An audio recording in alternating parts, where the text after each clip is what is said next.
So is the carnivore diet healthy or good for you? So as a cardiologist, I get asked this question almost every day.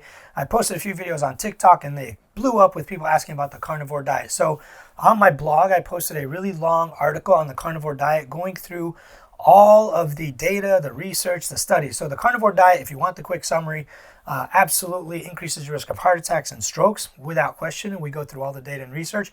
Number two, increases the incidence of cancer, multiple types of cancer, not just GI tract cancers, but lots of other types of cancers. So the biggest issue I have with this diet is the people who are promoting this. Even though some of them are physicians, they are not cardiologists. You have people who are gynecologists, non-practicing orthopedic surgeons, cardiothoracic surgeons. You have psychologists. The main guy promoting this is Carnivore MD, who's actually a psychologist who's non-practicing but pretends to know everything that there is to know about cholesterol. He literally tells people my cholesterol and LDL is over 400 and my doctor says it's okay and I'm going to live a really, really long time. We'll go into that topic later, but you are going to shorten your lifespan and or make your quality of life very, very poor by doing that. So there's a lot of financial incentive behind this diet.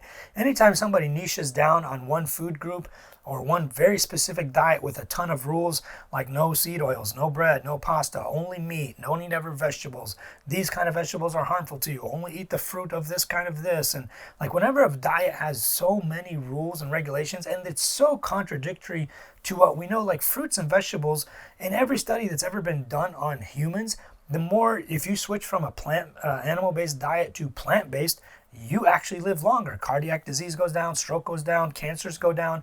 We know this. Like, that's not something new. These guys will find like a one-off study that shows, hey, for people who eat less processed red meat, here's what happens. And they showed this one little thing or mechanism that shows something.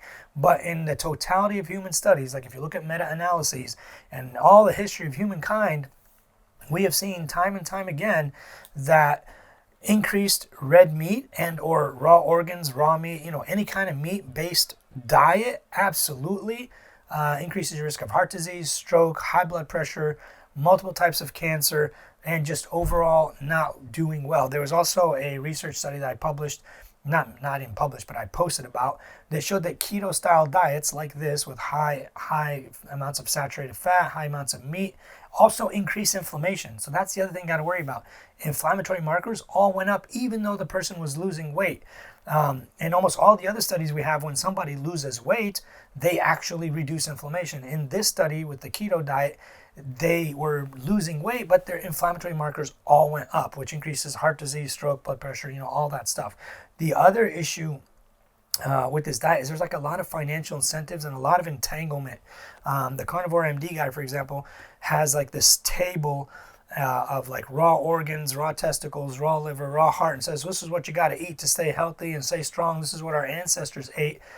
Obviously none of that is true, but if you can't eat that stuff because it's disgusting, they'll give you a pill that's like raw organ meat, freeze dried or whatever organ meat. So he's really selling supplements. Him and Liver King are together, business partners. They lived with each other for about a year, and they came up with this whole thing together and sell hundreds of millions of dollars worth of supplements for organ meats every single year. The guy retired, lives in Costa Rica, making $100 million a year selling supplements to very uneducated or not very knowledgeable people about this crazy mad diet. The other problem is if you eat more than 2 ounces of liver per day, your vitamin A levels are actually toxic. It's way too much vitamin A for anyone. And if you look at the emails that were leaked from Liver King, he doesn't actually eat very much liver. He does take $12,000 to $15,000 worth of hormones and steroids and anabolics and growth hormone every month, and that's why he looks like that. The other problem I have with these physicians that promote this is they promote it as an ancestral diet. There's nothing ancestral about it. If you look at Dr. Herman Ponzer's work out of Duke University, who is actually an anthropologist, studied our ancestors, and even studies current hunter-gatherer tribes, he states that this is not what they ate. This is not what our ancestors ate at all. They ate a very diverse diet full of all kinds of things. So you don't fall for this ancestral diet, natural, old, Paleolithic way of living, because it just simply isn't true. So I'll put the link down below. Go to my blog, read that article. It's very, very in-depth, lots of research on it, and it just shows that like people are willing to fall for anything, and I don't want you people to fall for that. I want you guys to eat a healthy, nutritious diet so that you can live a very, very long time without this madness and craziness that is eating raw red meat and liver organs and all this stuff, and then buying their supplements and wasting your hard-earned money for no reason.